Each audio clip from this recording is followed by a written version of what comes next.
Yok çünkü. Ben orada olanda hələ yox. Bilsən nətərdir? O izolasiya materialı var idi. Onu da tökmək istəyirlər. Biz işimizi tutarmışlar.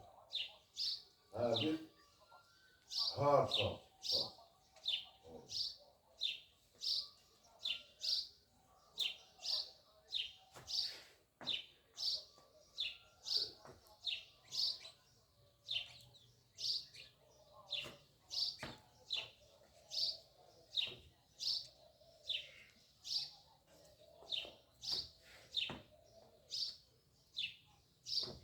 Gerçi işte sen hala yoksa çıkmışsın.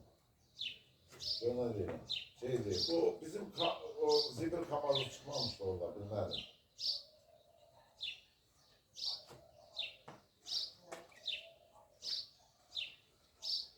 Zaten kapı kırıldı. Oh. Sağ olun.